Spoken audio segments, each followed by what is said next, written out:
Assalamualaikum warahmatullahi wabarakatuh.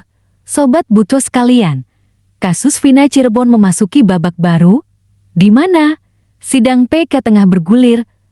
Dan terakhir, beberapa hari lalu, di sidang kedua, sudah kita ikuti bersama bagaimana JPU telah menyampaikan kontra memori. Selepas dari itu semua, bagaimana pandangan-pandangan dari Bapak Komjen Pol Purnawirawan, Susno Duaji, mantan Kabareskrim Polri. Saya katakan bahwa kasus pembunuhan Vina dan Iki di kota Cirebon, lokasi pengadilan sekarang ya, kota Cirebon itu tidak ada, nihil kasusnya. Jadi mereka mengadili sekarang, mengadili sesuatu yang tidak ada. Nah, yang ada adalah kasus kecelakaan lalu lintas di flyover Cirebon yang sudah disidik kemudian disimpulkan oleh Polres Kabupaten, Kabupaten Cirebon. Ini kecelakaan tunggal. Jenazah sudah diserahkan ke keluarga dan sudah dikebumikan. Tidak ada sangkut pautnya dengan Cirebon kota. Cirebon Kabupaten itu punya Polres sendiri, punya kejaksaan sendiri, punya pengadilan sendiri, punya kepala daerah sendiri, bupati. Ini Cirebon kota punya Polres sendiri, jaksa sendiri, hakim sendiri, kepala daerahnya namanya wali kota. Dan jembatan flyover ini bukanlah yurisdiksinya kota Cirebon, tapi yurisdiksi daripada Kabupaten Cirebon. Perkaranya udah selesai. Oke. Namun kan masih banyak yang menganggap ini kasus pembunuhan nih Pak. Nah, kalau Bapak bicara seperti itu, mungkin siapa sih Pak yang harusnya bertanggung jawab itu Pak? Ya, bukan menganggap, bahkan sampai disidangkan sebagainya ya. Boleh-boleh saja. Jadi dalam urutan perkara itu kan berkali-kali saya katakan penyidikan itu adalah membuat terang suatu peristiwa ya. Peristiwanya apa? Ditemukan satu jenazah, satu ya. Karena meninggal satu. Satunya luka berat. Kemudian setelah itu disidik. Peristiwa apa ini? Disidiklah oleh Polres Kabupaten yang mempunyai yurisdiksi. Setelah dia sidik dengan mengumpulkan alat bukti yang ada, disimpulkan kecelakaan lalu lintas. Udah, tuntas. Nah sekarang Cirebon kota. Di mana TKP-nya? Peristiwanya apa? Ya, ditemukan peristiwa apa di Cirebon Kabupaten? Kota. Kan gitu dulu. Karena dalam pidana itu harus ada locus delicti dan tempus delicti. Oke, locus delictinya Polres Kota Cirebon. Apa peristiwa yang ditemukan di situ? Kan ditemukan menurut saksi Aep yang si pembohong itu ditambah dengan saksi Dede yang sudah mencabut keterangan, katanya ada lempar-lemparan. Bukan pembunuhan kan? Lempar-lemparan batu. Ya itu aja yang ditemukan. 11 orang tersangka kelihatan malam hari dari jarak 100 meter, tidak kenal tapi tahu namanya. 10 meter aja nggak kelihatan. Sepeda motornya 4. 11 ditambah korban 2, jadi berapa? 13. 4 sepeda motor.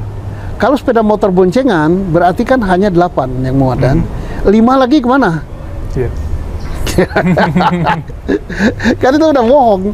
Jadi peristiwanya pun sudah bohong, TKP-nya pun bohong. Artinya di Cirebon kota tidak ada peristiwa pidana. Nggak ada pidana. Jangankan pembunuhan, peristiwa pidana pun tidak ada. Jadi apakah ini kira-kira ada skenario gitu Pak? Atau bagaimana? Ya kalau skenario jelas ada. Tanpa skenario kan nggak jadi nih, nggak jadi pengadilan ini. Ya bisa saja nih skenario latihan, latihan bersama gitu. Ya bisa latihan bersama. TNI, AD, AL, AU latihan bersama. Kadang-kadang Indonesia latihan bersama dengan negara tetangga ya. Ini mungkin nggak tahu saya apa ini latihan bersama apa beneran gitu ya. Apakah ini mungkin untuk menutupi sesuatu Pak? Saya nggak tahu. apanya yang ditutup gitu. Karena kalau udah ada yang ditutup, kasih pengorbanan terlalu besar ya. Ada 8 orang yang sudah dipidana, 7 masih di dalam seumur hidup. Yang 1 sudah keluar, ditambah PG Setiawan, kalau tidak bebas dengan pra peradilan, ini calonnya hukuman mati kan? Karena dia otaknya gitu. Bapak kan meyakini lah kalau ini bukan kasus pembunuhan, maaf. Kasus apapun bukan. Bukan berarti. Kan? Ya, Nah, tidak hanya pembunuhan, artinya kasus terkait dengan pidana pun bukan. jadi Kasusnya nggak ada. berarti yang dilakukan polisi selama ini itu Yang dilakukan polisi sudah betul, polisi sudah menyidik bahwa ini kecelakaan lalu lintas, kemudian vonis diakhiri dengan penyerahan jenazah pada keluarga, dikubur, selesai. di situ. Ya. Nah, timbul yang baru di Polres Kota. Nah, timbul yang baru ini. Nah, ini yang baru ini sih, Pak. Gampang kita tanya. Kan harus ada lokusnya kan. TKP-nya di mana? Yang dipersoalkan ini. Iya. Oke. TKP tidak ada kan? Waktunya kapan? Oke lah, kita kasih hadiah. Waktunya tanggal 27 Agustus, sama dengan ini. Oke. Tapi TKP-nya di mana? Nggak ada kan TKP-nya pembunuhan itu di kota, di mana? Nggak ada. Kalau disebutkan ada 3 tempat itu, Pak. Iya. Tapi Oke lah. Ada nggak ditemukan di belakang showroom itu darah aja dan bekas jejak sepeda motor? Bayangkan 5 sepeda motor loh. Tidak ada kan? Di SMP 11 ada nggak ditemukan darah? Tidak ada kan, dieksekusinya di situ kan? ya, Saya berpikirnya begitu. Kenapa darahnya banyak di jembatan? Lah, saya 30 sekian tahun jadi reserse. Bodoh sekali, membunuhnya di belakang showroom, diangkut lagi ke SMP 11, setelah itu diangkut lagi ke jembatan flyover. Dan orangnya masih hidup, 1. Ngapain? Kemudian lebih bodoh lagi, ini sepeda motor ya. Sepeda motor itu dibuat goresan. Di spakbornya, di shock breakernya, kemudian di bagian depan itu. Ngapain? Ngabisi waktu sekian lama. Nanti lagi gores-goreskan sepeda motor itu ketangkap. Kan sebentar setelah kejadian banyak orang lihat kan? Kejadian. Terus ada orang yang memberitahu Oki bengkel kan? ya. Oh Pak, di situ ada kecelakaan, kata orang ini. Datanglah si Oki bengkel ini dengan melawan arus ke TKP. Tapi dia tidak berbuat apa-apa karena belum ada polisi. Terus kemana orang yang memberitahu tadi? Saya mau ke kantor polisi dulu Pak, untuk ngasih tahu. Dia kasih tahu ke Polsek Talun. Talun ini Polres Kabupaten. Datanglah polisi dari Polres Talun bersama Suroto. Lah, baru jenazah diangkat. Yang satunya masih hidup. Nah, belum kalau dengan bukti lain ya. Bukti lain kan kemarin ada video beredar ya. Ya. Ada temannya Vina jam 22.18. Dia nerima telepon dari bertelepon-teleponan dengan Vina. Di mana? Oh, saya lagi di sini dengan teman-teman. Kan? Kemudian si orang mendatangi TKP itu 21.30. 22.30. Berarti 12 menit kan? Iya. 12 menit setelah telepon-teleponan dengan sahabatnya, terjadilah kejadian di flyover itu. Kalau ini dibunuh, sempat nggak 12 menit kejadian TKP di belakang showroom, digotong lagi, dibawa lagi ke SMP 11, dibawa lagi ke jembatan. Nggak masuk akal. Jadi bukti percakapan ada. Ya ngapain? Makanya Kapolri katakan pakailah saintifik. Nah, dan saya saking yakin ini tidak ada pembunuhan itu, saya bilang saya beli hadiah. Nggak usah cari tersangkanya. Saya ulangi lagi di sini. Cukup buktikan ada peristiwa pembunuhan Vina dan Eki di wilayah Kota Cirebon. Kalau dulu namanya Kota Madia. Tidak usah cari tersangkanya. 10 juta. Saya ulangi lagi. Siapapun. Hakim boleh, jaksa boleh, polisi boleh. Polisi yang sudah pensiun tuh boleh. Ya. Ada loh polisi yang sudah pensiun yang menghujat saya. Itu berarti bukti, Pak. Ya bukti. Bukti. Jadi saya katakan siapa yang bisa membuktikan ini? Oke, ini maksud saya mengadakan sayembara apa? Saya ini gemes gitu. Masa nggak terbukti-bukti? Tidak usah pelakunya. Kalau pelakunya udah jelas lah, yang di dalam ini bukan. Kalau ada, buktikan peristiwa pembunuhan Peggy dan Ina di Kabupaten Cirebon ada. Udah itu aja. 10 juta. Alat buktinya apa? Pasal 184 KUHP ditambah alat bukti yang tidak terbantahkan, yaitu crime scientific investigation yang melahirkan bukti forensik. Ya udah 10 juta. Tapi kan ada ini Pak, ada yang menganggap nih Pak, kok Pak Purnawirawan. Wah, itu purnawirawan yang ngece saya. Rugilah kalau saya tanggapi dalam forum Kompas TV ini. Dia kan bersuara kan di podcast kan, podcast yang tidak begitu terkenal lah gitu. Tapi sayang, podcastnya itu penontonnya tuh sekian, lebih banyak komentar. Komentarnya 2000 sekian menghujat si Purnawirawan ini. Entah Brigjen atau Maijen Irjen nggak tahu saya. Tapi yang jelas ini dia baru mau belajar ngomong di depan ini. Rugi kalau saya nanggep itu, nggak kelasnya lah gitu kan. Dia katakan saya cari panggung gitu kan.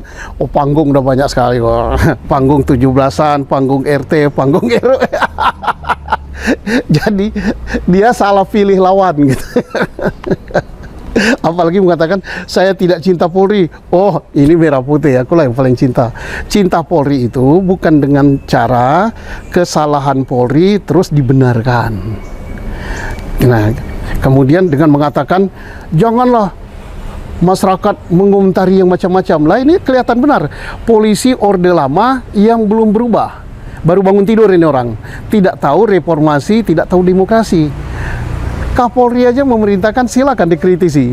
Itu sahabat Polri. Lah dia nggak boleh udah inkrah. Loh, hukum aja membolehkan sesuatu yang inkrah itu untuk dikritisi secara resmi, yaitu PK. Dia lupa, nggak tahu saya. Kok bisa lulus? Tapi udahlah, ngapain komentari dia? Nggak level lah gitu. Terus yang tadi Pak, apa namanya, Bapak kan mengadakan sayembara lah sebelum Ya. ada lah yang menganggap ya mungkin Bapak tahu lah menganggap buat apa sih sayembara gitu. Sayembara ini kan kalau seorang reserse itu kan berpikiran jauh.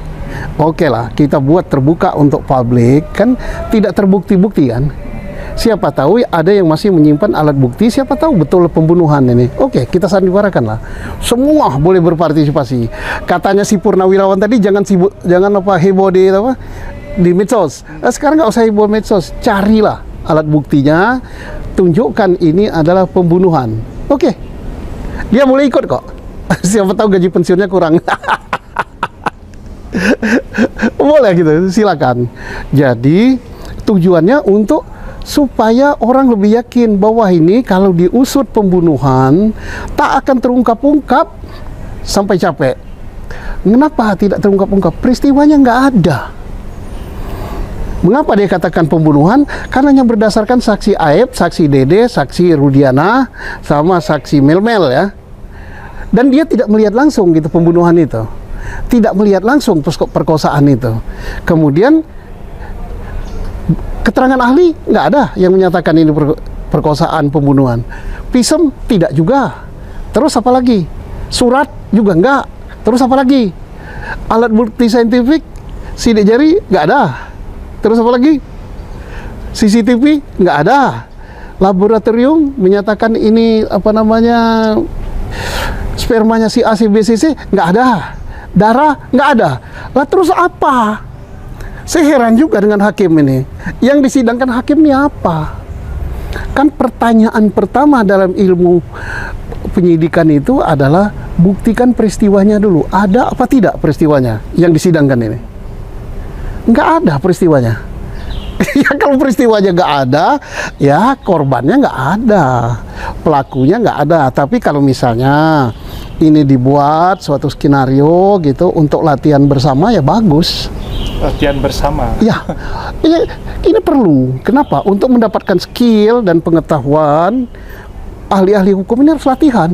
Latihan menyelidiki, latihan menyidik, latihan menuntut, kemudian latihan sidang pertama, latihan sidang banding, latihan sidang kasasi, latihan PK.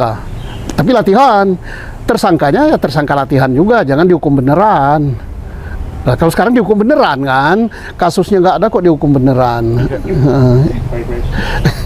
Kalau di dunia militer itu, dunia saya waktu saya di Akabri dulu, jangan sampai nembaknya musuh latihan dan tembaknya beneran gitu, nah mati gitu. Kita ke ini Pak, ke pengakuan Dede, terus apa Liga Akbar. Ya, Kan sudah cabut semua itu. ya kan sudah mencabut dan dia mengatakan kalau misalkan diarahkan oleh Pak Ibtu Rudiana atau mungkin ada penyidik lah. Nah, mungkin dari pandangan Bapak. Ya, bebas saja orang bersuara. Dan inilah tugas daripada lembaga pengawas gitu. Kan di polisi kan ada Wasdik, ada Propam, ada Irwasum. Di pengadilan ada yang namanya komisi yudisial. Ada juga saya kira pengawas internal dari Mahkamah Agung. Di kejaksaan ada komisi kejaksaan. Ada juga inspeksi semacam jamwas gitu di mereka kan. Silakan. Karena apa? Kalau udah salah pada tingkat awal ini kan salah di sini. Mestinya salah pada tingkat awal, disaring di sini kan tidak lolos di kejaksaan kan, di pengadilan apalagi. Tapi ini kan lolos berjamaah. Nah, apakah betul adanya tindakan kekerasan atau penyiksaan? Apakah betul dibuka? Saya tidak mengatakan tidak mengatakan iya. Oke, buktikan. Karena semuanya sekarang kan perlu bukti. Nah, kalau misalnya Pak Rudiana mengatakan tidak benar itu, buktikan bahwa itu tidak benar. Karena kita nggak melihat semua, kan nggak tahu semua. Demikian Sobat Buco, pandangan dari Bapak Komjen Pol Purnawirawan Susno 2J. Dari mana dalam pandangan tersebut, beliau menyatakan bahwa kasus Vina Cirebon bukanlah kasus pembunuhan, tetapi kasus kecelakaan lalu lintas yang sudah selesai ditangani Polsek Talun, Polres Kabupaten Cirebon. Mengenai bagaimana kasus tersebut bisa diseret ke Polres Kota, beliau berpendapat bahwa penyidik, jaksa dan hakim telah memproses kasus yang tidak pernah ada. Demikian Sobat Buko, dengan semakin banyaknya pendapat dan pandangan, semoga kasus ini bisa segera terungkap seterang-terangnya dan bisa membawa keadilan bagi semuanya. Sekian dan terima kasih. Wassalamualaikum warahmatullahi wabarakatuh.